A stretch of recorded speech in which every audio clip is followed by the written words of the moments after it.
Hello दोस्तों, ion बनेगा supreme थंडरलॉर्ड के एक नए अध्याय पे आप लोग का स्वागत है। यह कहानी मेरे द्वारा एडिटेड और ट्रांसलेटेड है।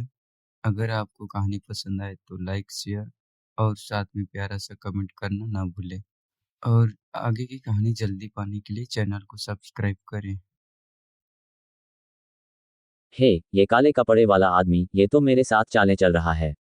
अविनाव ने उन हथियारों के ढेर पर घृणा से कहा जो बनाने में असफल रहे थे और एक छोटे से पहाड़ में जमा हो गए थे। उसके बगल में 6 मार्शल कलाकार और टायरेंट टाइगर, कुल मिलाकर 7 लोग खड़े थे। उनमें से प्रत्येक दूसरे स्तर का मूल क्षेत्र विशेषज्ञ था, जबकि अविनाव एक दुर्लभ तीसरे स्तर का मूल क्षेत्र विशेषज्ञ था। मुझे भी ऐसा ही लगता है। एक महिला मार्शल कलाकार आईने में देख रही थी और खुद को सुरुचिपूर्ण ढंग से तैयार कर रही थी। वह काले कपड़े वाला आदमी केवल एक साधारण गुयुआन प्रथम स्तर का मार्शल कलाकार है, इसमें चिंता की क्या बात है। मुझे लगता है कि वे बहुत लापरवाह थे। कुछ लोगों ने काले कपड़े वाले आदमी को कम आंका, और इसीलिए काले कपड़े वाला आदमी कई बार सफल हुआ। एक मजबूत कद वाले आदमी के मुंह से एक दबी हुई आवाज निकली, जो देखने में इंसान जैसा नहीं लग रहा था। उस आदमी की ऊंचाई पहले ही आश्चर्यजनक रूप से 2.5 मीटर तक पहुंच चुकी थी, और वह लगातार अपने हाथ में 3 मीटर ऊंची कुल्हाड़ी लेकर उसे उछाल रहा था और खेल रहा था। कुल्हाड़ी का वजन भयावह था। हर बार जब इसे ऊपर फेंका जाता और यह बलवान व्यक्ति के हाथों में पड़ता तो जमीन भी जोर से कांप उठती। दुर्भाग्यवश मुझे अभी तक उनसे मुकाबला करने का मौका नहीं मिला है। दूसरी ओर अपनी भुजाओं में एक लंबी तलवार लिए एक दुबला पतला आदमी चिल्लाया, मेरी गति, एविनाव क्षेत्र और थंडर ड्रैगन की ताकत पर भरोसा करते हुए इसे सुरक्षित रखें और उस काले कपड़े वाले बच्चे को आने जाने दें। मैं कहता हूं, सीनियर ली। अविनाव ने अपना सिर दूर की ओर घुमाया और तीखा स्वर में कहा, काले कपड़े वाले आदमी को अपनी भंडारण अंगूठी खोलने में कितना समय लगेगा। दूर से एक बुरी आवाज आई, मुझे 2 दिन और दीजिए। बोरिंग, अविनाव ने आलस से फुसफुसाते हुए कहा, हम काले कपड़े वाले आदमी से लड़ने का मिशन क्यों नहीं ले सकते। हमारे पास सचमुच करने को कुछ नहीं है। हमारे पास इसका उपयोग करने के लिए कोई जगह नहीं है। ठीक इस क्षण टायरेंट के शरीर के पास ईगल की आंखों ने एक तीखी डिंग ध्वनि की, जिसके बाद शब्दों की एक पंक्ति आई, काले कपड़े वाला आदमी आपकी ओर आ रहा है। मिशन निर्देश, स्थान को तुरंत स्थानांतरित करें। काले कपड़े वाले आदमी को भंडारण अंगूठी न मिलने दें। आप हमें लड़ने क्यों नहीं देते। तगड़ा दर्श उछल पड़ा और घंटी की तरह दहाड़ने लगा, मैं उस काले कपड़े वाले लड़के को व्यक्तिगत रूप से मारना चाहता हूं। थंडर ड्रैगन, अविनाव ने डांटते हुए कहा, आप जानते हैं कि विद्रोह मिशन का क्या होता है। हम नहीं कर सकते। क्या ऐसा है। तानाशाह टाइगर के शब्दों के बीच एक धीमी आवाज आई, और वह आवाज वास्तव में उन सातों के पीछे से आई थी। वे सातों एक ही समय में घूमे। काले लबादे में एक आदमी चुपचाप उसकी ओर देख रहा था। हिस, इतनी तेजी। अविनाव चौंक कर उछल पड़ा और चिल्लाया, लड़ो। अच्छा नहीं है, भंडारण रिंग लूट ली गई है। दूर से आती हुई बूढ़ी आवाज अचानक चिंतित हो गई। क्या। वे सातों एक ही समय में अचंभित रह गए। फिर से देखते हुए काले कपड़े पहने आदमी ने मंद मुस्कान के साथ अपना दाहिना हाथ उठाया। वह स्पष्टतः अपने हाथ में अपनी भंडारण अंगूठी पकड़े हुए था। उस क्षण काले कपड़े पहने उस आदमी की कलाई जो भंडारण की अंगूठी पकड़े हुए था कांप उठी, और एक 3 मीटर ऊंची कृपाण आसमान में उड़ गई। मेरा हथियार अंततः है पीछे। हाहा, कितना बढ़िया हथियार है, मुझे ये पसंद है। थंडर ड्रैगन की आंखें उत्साह से लाल हो गईं जब उसने काले कपड़े पहने आदमी की 3 मीटर लंबी कृपाण देखी। दारश चिल्लाया, पुरुषों को भारी हथियारों का उपयोग करना चाहिए। काले कपड़े वाले बदमाश, आज हम प्रतिस्पर्धा करेंगे। मैं तुम्हें सिखाऊंगा कि हत्या करने के लिए भारी हथियारों का उपयोग कैसे किया जाता है। जैसे ही वह बोला, दर्श दहाड़ने लगा और अपने 2 लंबे पैर हिलाते हुए काले कपड़े पहने आदमी की ओर बढ़ा। बाकी 6 ने असहाय भाव से कंधे उचका दिए। आह, इस बदमाश थंडर ड्रैगन ने मुझे एक कदम आगे बढ़ा दिया। इस थंडर ड्रैगन की ताकत आश्चर्यजनक है। उसके हाथों काले कपड़े पहने आदमी को संभवतः मांस के पेस्ट में कुचल दिया जाएगा।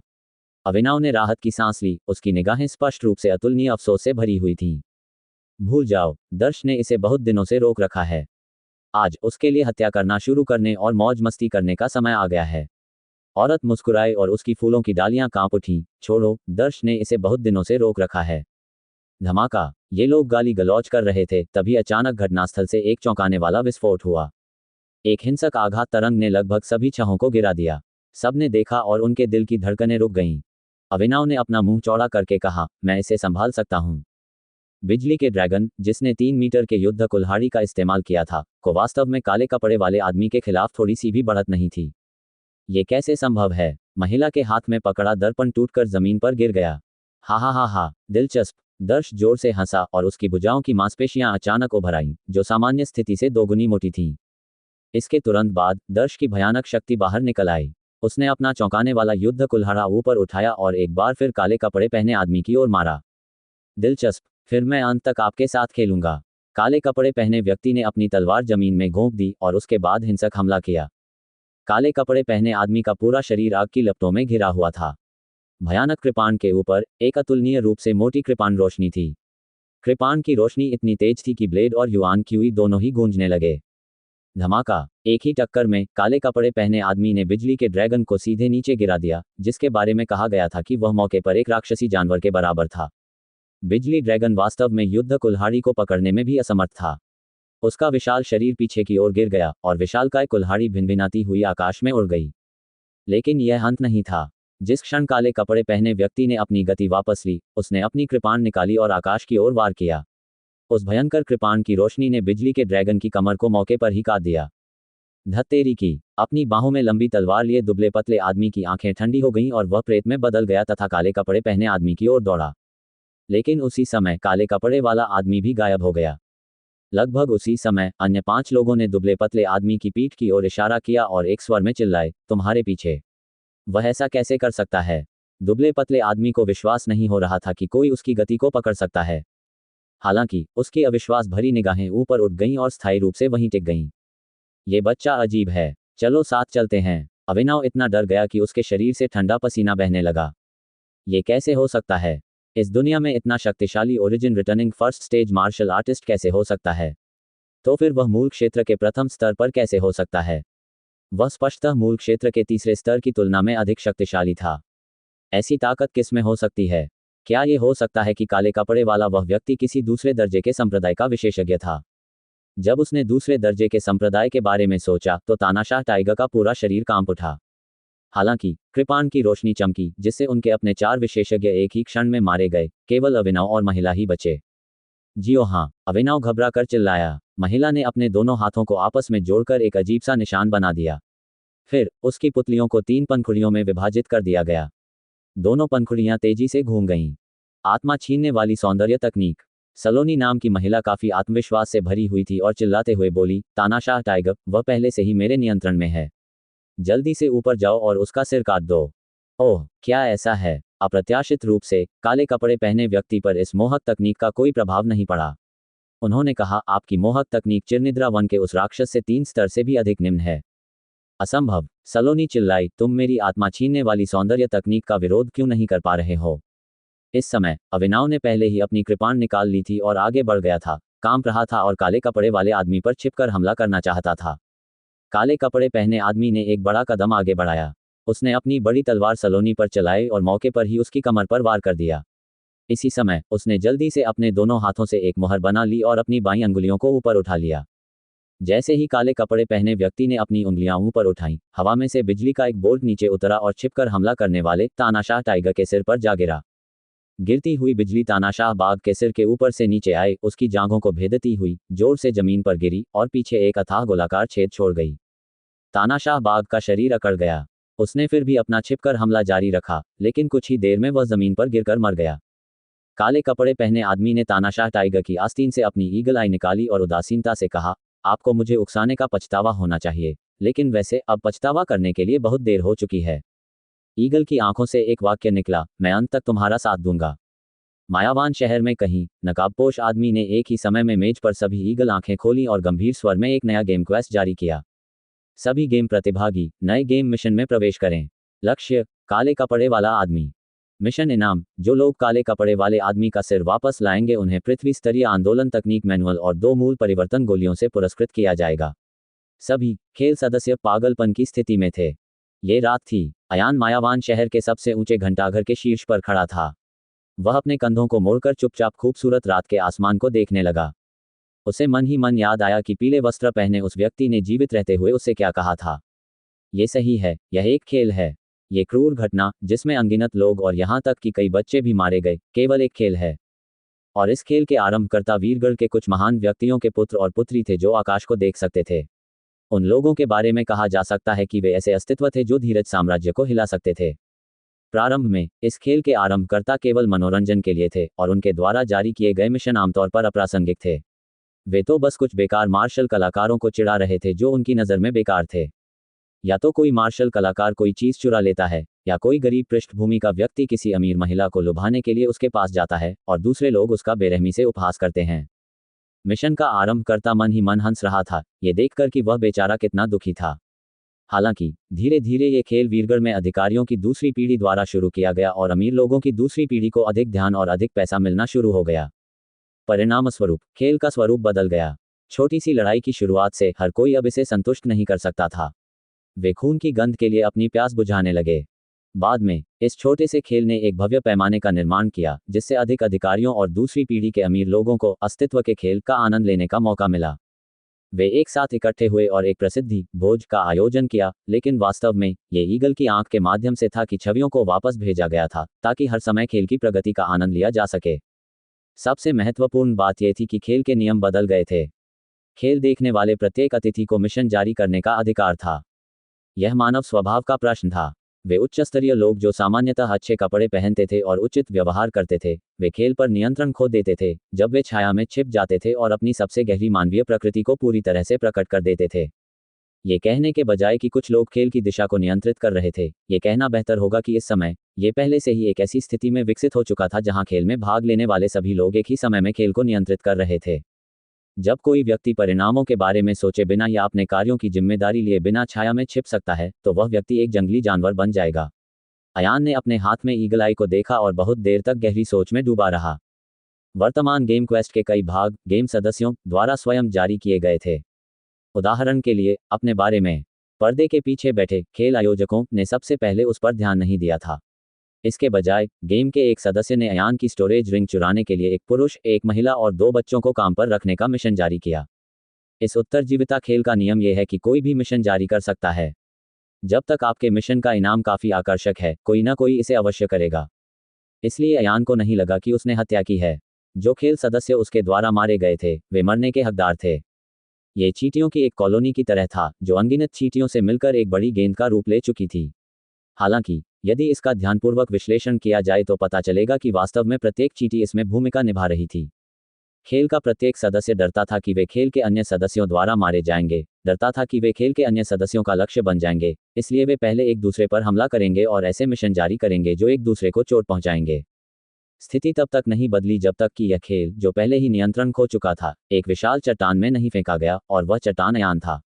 अयान ये कल्पना भी नहीं कर सकता था कि मानव स्वभाव इतना अंधकार में हो सकता है कि उसकी कल्पना भी नहीं की जा सकती।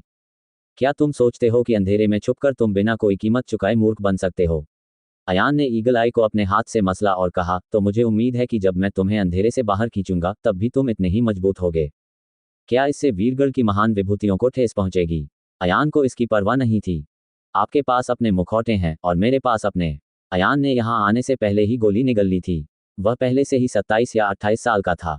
ये गोली न केवल व्यक्ति की उम्र बदल सकती है, बल्कि कुछ हद तक उसका चेहरा भी बदल सकती है। अयान ने एक गहरी सांस ली और अपने काले लबादे से कपड़े का एक टुकड़ा फाड़कर अपना चेहरा ढक लिया। क्या आप कोई खेल खेलना चाहते हैं? फिर मैं अंत तक आपके साथ खेलूंगा। इस समय नीचे बैठे कई लोगों ने अयान को देख लिया था। अयान ने ऐसा विशिष्ट स्थान इसलिए चुना क्योंकि वह खुद को उजागर करना चाहता था। उन्हें एक एक करके खोजने के बजाय उन्हें एक साथ फुसलाना बेहतर था। उसके पीछे खेल के 3 सदस्य पहले ही ऊपर चढ़ चुके थे। अयान ने पलटकर कहा, मैं पहले तुमसे एक सवाल पूछूंगा, आप इसका उत्तर देंगे या नहीं, यह आप पर निर्भर है। उन तीनों को इस बात की परवाह नहीं थी कि अयान क्या कहता है। पृथ्वी स्तर की प्राथमिक गति तकनीक के लिए अत्यंत महंगी मूल परिवर्तन गोली के लिए वे पहले ही अपनी तर्कसंगतता खो चुके थे और पागलों की तरह आगे बढ़ रहे थे। अयान का शरीर चमक उठा और उसने पहले व्यक्ति के घुटने को टुकड़े टुकड़े कर दिया। उसने अपने दाहिने हाथ से दूसरे व्यक्ति का हाथ हटा दिया तथा अपने पिछले हाथ से तीसरे व्यक्ति का गला पकड़ लिया। ओरिजिन रिटर्न के पहले स्तर के इन 3 विशेषज्ञों को अयान से मिलने का मौका भी नहीं मिला था, इसलिए वे सभी वश में थे। उनमें से एक दर्द से पीला पड़ गया, लेकिन चिल्लाया, भले ही आप मुझे मार डालें, मैं आपके किसी भी सवाल का जवाब नहीं दूंगा। वह समझ गया कि भले ही वह अयान द्वारा मारा न गया हो, फिर भी मिशन के अन्य सदस्य उसे दलबदलू मान लेंगे और उसे खत्म कर देंगे। हालांकि दलबदलू होने के कारण उसे सभी पुरस्कारों से वंचित कर दिया जाएगा। अगर ऐसा होता तो शायद वह अयान के हाथों मर जाता। कम से कम जो पुरस्कार उसने प्राप्त किया था वह उसके परिवार को दिया जा सकता था। हालांकि वह ये भूल गए थे कि उनके तथाकथित पुरस्कार निर्दोष लोगों के खून से सने हुए थे। चिंता मत करो, जब तक तुम उत्तर देने को तैयार नहीं होगे, मैं कोई और प्रश्न नहीं पूछूंगा। अयान ने अपना दाहिना हाथ उठाया और अपनी 2 अंगुलियों को युआन क्यूई से बनी एक स्टील की सुई में बदल दिया। मैं जानता हूं कि तुम मौत से नहीं डरते, लेकिन अगली बार तुम मुझसे जान से मारने की भीख मांगोगे। अयान ने युआन क्यूई स्टील की सुई को मार्शल आर्टिस्ट की गर्दन के पीछे से होते हुए सीधे मार्शल आर्टिस्ट की रीढ़ की हड्डी में डाल दिया। इस तरह का दर्द आम लोगों के लिए सहन करना संभव नहीं था। मार्शल कलाकार का चेहरा तुरंत बैंगनी लाल हो गया तथा उसका पूरा शरीर ऐंठने लगा। दर्द के कारण उसकी सारी संवेदी क्षमताएं खत्म हो गईं, केवल दर्द दर्द दर्द। अपने पिछले जीवन में अयान ने यातना द्वारा इकबालिया बयान पर काफ़ी किताबें पढ़ी थीं, लेकिन वह केवल अपने ज्ञान को बढ़ाने के लिए था, लेकिन क्योंकि उनके तरीके बहुत क्रूर थे, उसने पहले कभी उनका उपयोग नहीं किया था। मुझे उम्मीद नहीं थी कि इस जीवन में वास्तव में इसका उपयोग करने की कोई जगह होगी। ये क्रूर विधियां कुछ अमानवीय कीमियागरों और कारीगरों की हत्या के बाद प्राप्त की गई थीं। अयान ने युआन क्यू स्टील सुई निकाली। जब मार्शल कलाकार अंततः अपनी सांस पकड़ने में सक्षम हो गया और एक दयनीय चीख निकालने वाला था, तो उसने तुरंत अपनी गर्दन के पीछे खूनी छेद में युआन क्यूई की एक धारा डाल दी। युआन क्यूई मार्शल कलाकार के शरीर में प्रवाहित हुई। पहले तो ये केवल युआन क्यूई की एक सहज धारा थी। हालांकि उसके शरीर तक पहुंचने के बाद युआन क्यूई की सतह पर तुरंत छोटे कांटे दिखाई देने लगे।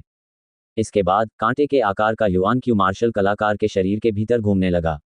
इस समय मार्शल कलाकार ने मुंह में उल्टी का एक बड़ा हिस्सा थूक दिया। तीव्र दर्द के कारण उसकी आंखों से रक्त वाहिकाएं फट गईं और उसके चेहरे पर खून के आंसू बहने लगे। मैंने कहा था, आप पूछना कोई प्रश्न, मैं करूंगा उत्तर। अयान ने मार्शल आर्टिस्ट का मुंह अपने हाथ से ढक दिया और फुसफुसाया, माफ कीजिए, आपने बहुत देर से जवाब दिया। तुम पहले ही मेरी सहनशीलता की सीमा पार कर चुके हो। जैसे ही वह बोला, अयान ने अपना दाहिना हाथ हिलाया और मार्शल कलाकार के शरीर में मौजूद एसेंस थॉर्न्स पागलों की तरह घूमने लगे। मार्शल आर्टिस्ट ने भूत की तरह एक दयनीय चीख निकाली। नंगी आंखों से देखी जा सकने वाली गति से मार्शल कलाकार का मांस और खून इंच इंच करके बिखर गया और खून के तालाब में बदल गया। अयान ने भौहें सिकोड़ी। सच कहूं तो उसे लोगों को इस तरह से प्रताड़ित करना पसंद नहीं था, लेकिन जब उसने उन घटिया गेमर्स के बारे में सोचा तो अयान के दांत खट्टे हो गए। आइए देखें कौन अधिक निर्दयी है। अयान ने गहरी सांस ली और दूसरे व्यक्ति की ओर देखा। अब आपकी बारी है। दूसरा व्यक्ति इतना डर गया कि उसकी पैंट में पेशाब हो गया। इससे पहले कि अयान करीब आ पाता, वह चिल्लाया, मैं कुछ भी कहूंगा। अयान ने सिर हिलाया और कहा, आप खेल के कुछ सदस्यों की स्थिति जानते हैं। मुझे सब बताओ। मार्शल आर्टिस्ट ने अयान को वह सब कुछ बता दिया जो वह जानता था। आप कैसे हैं? अयान ने तीसरे व्यक्ति की ओर देखा। तीसरे व्यक्ति ने बिना किसी हिचकिचाहट के तुरंत बोल दिया, मैं जानता हूं कि हम पापी हैं। हम क्षमा की भीख नहीं मांगते। हम आपसे बस यही प्रार्थना करते हैं कि हमें शीघ्र मृत्यु दे दीजिए। दोनों फूट फूट कर रोए और विनती करने लगे। अयान यह नहीं पूछना चाहता था कि उन्होंने कितने निर्दोष लोगों को मारा है या कितने निर्दोष बच्चों को मारा है। उसने मौके पर ही अपनी कृपाण उठा ली और 2 सिर घंटाघर से नीचे गिर पड़े। तभी अयान नीचे कूद गया और रात में गायब हो गया। उन दोनों को स्थिति के बारे में ज्यादा जानकारी नहीं थी, लेकिन अयान बेल का पीछा कर सकता था और धीरे धीरे बड़े शॉट की स्थिति का पता लगा सकता था। रात शांतिपूर्ण नहीं थी और मायावान शहर के सभी हिस्से भूतों जैसी चीखों से भरे हुए थे। हर कोई अयान की तलाश में था, लेकिन उन्हें नहीं पता था कि खेल के नियम बदल चुके हैं।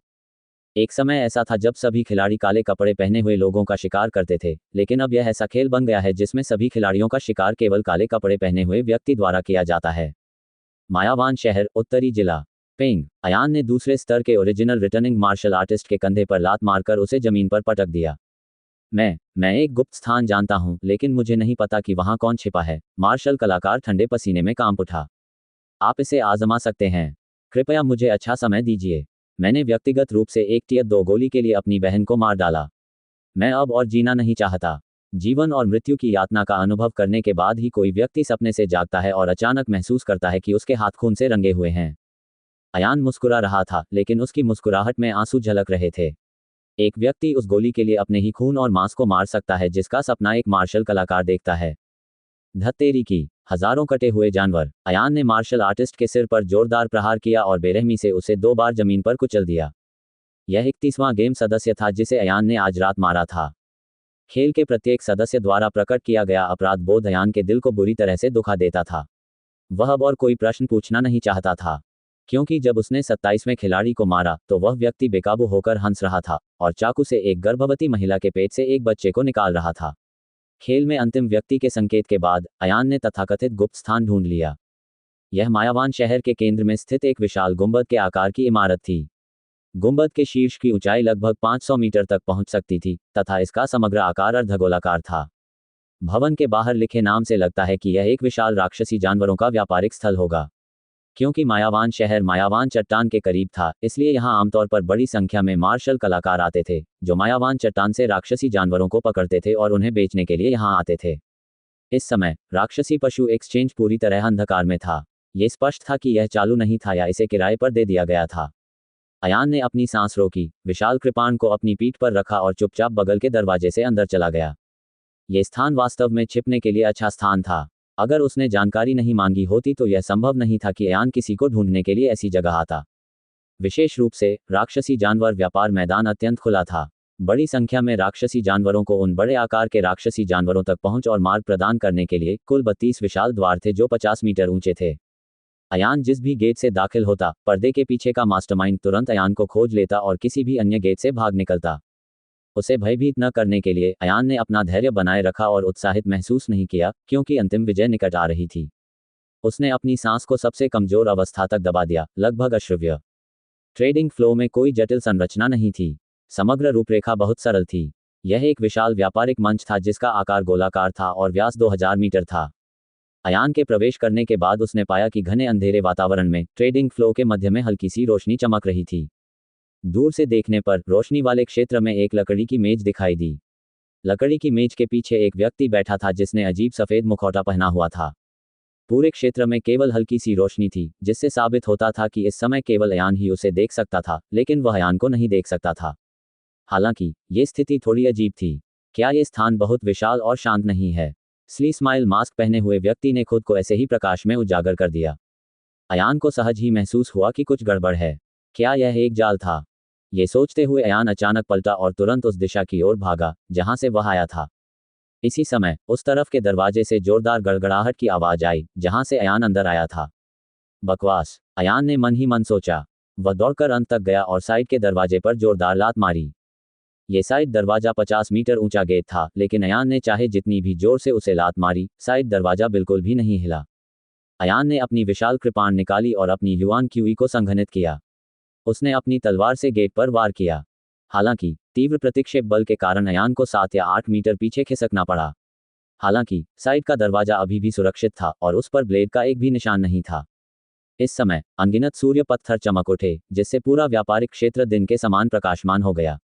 अपना सिर उठाकर अयान ने खुद को एक बड़े पिंजरे में देखा। पिंजरा भी अर्धगोलाकार था, लगभग 300 मीटर ऊंचा, और पिंजरे का किनारा 32 द्वारों से जुड़ा हुआ था। पिंजरे के दोनों ओर देखने के लिए स्टैंड था। ये लगभग 300 मीटर ऊंचा था और पिंजरे के शीर्ष के बराबर था। इस स्टैंड का उपयोग आमतौर पर खरीदारों द्वारा राक्षसी जानवरों को देखने के लिए किया जाता था। वे कृपालु भाव से देख सकते थे कि राक्षसी पशु बेचने वाले ये दिखा रहे थे कि उनके द्वारा पकड़े गए राक्षसी पशु कितने उत्कृष्ट थे। हालांकि इस समय देखने के स्टैंड पर खड़े सभी लोग काले लिबादे और बर्फ सफेद मुखौटे पहने हुए थे। एक व्यक्ति धीरे धीरे पिंजरे के मध्य की ओर चला। केवल व्यक्ति के मुखौटे पर ही भाव था। यह एक अजीब सी हंसी थी। काले कपड़े वाला आदमी, स्ली स्माइल मास्क पहने हुए आदमी रुक गया। उन्होंने अपने हाथ पीछे करके कहा, आखिरकार आपसे मिलना सम्मान की बात है। तुमने मुझे जानबूझकर यहाँ बुलाया है। अयान का चेहरा काले कपड़े से ढका हुआ था और उसने मेज के पीछे खड़े आदमी के चेहरे से नकाब हटाकर उसका चेहरा ढक दिया। लकड़ी की मेज के पीछे कोई मनुष्य नहीं, बल्कि एक लकड़ी का मानव मॉडल था। सच कहूं तो मैं वास्तव में तुम्हें देखना चाहता हूं। नकाबपोश आदमी ने सिर हिलाया। अयान ने कहा, तुमने सचमुच गलत निर्णय लिया। तुम्हें भाग जाना चाहिए। नकाबपोश व्यक्ति ने धीरे से हंसते हुए कहा, लगता है मैंने आपको निराश कर दिया है, लेकिन मुझे लगता है कि मेरी जगह कोई भी क्यों ना खड़ा हो, वह आप जैसे दिलचस्प शिकार को नहीं छोड़ेगा। देव ने हाथ फैलाकर उत्साह से कहा, आपका प्रदर्शन सचमुच अद्भुत है। इसे अभी हमारे ओपन डाउ गेम का सबसे उत्कृष्ट शिकार कहा जा सकता है। आपने मुझमें गहरी दिलचस्पी जगाई है, इसलिए आपके शब्दों में मैंने यहाँ से न जाने के लिए अपनी जान जोखिम में डाल दी। मैंने यहीं रहने और आपके साथ खेलना जारी रखने का निर्णय लिया। आप जानते हैं, हर बार मुझे आपके जैसे किसी व्यक्ति से मुलाकात नहीं होती। यह एक दुर्लभ अवसर है। यह अवसर तुम्हें मार देगा, अयान ने गहरी आवाज में कहा। नकाबपोश व्यक्ति फिर मुस्कुराया और बोला, शायद, लेकिन संभावना बहुत कम है। जैसे ही वह बोल रहा था, नकाबपोश आदमी नीचे बैठ गया और अपने हाथ से पिंजरे की लोहे की छड़ को छू लिया। ये पिंजरा चांदी के पत्थरों से बना है, उन्होंने कहा। हिस, अयान ने ठंडी हवा में सांस ली। आप चांदी के मदर स्टोन के बारे में भी जानते हैं, है ना? नकाबपोश आदमी हंसा। सिल्वर मदर स्टोन एक बहुत ही ठोस धातु अयस्क है।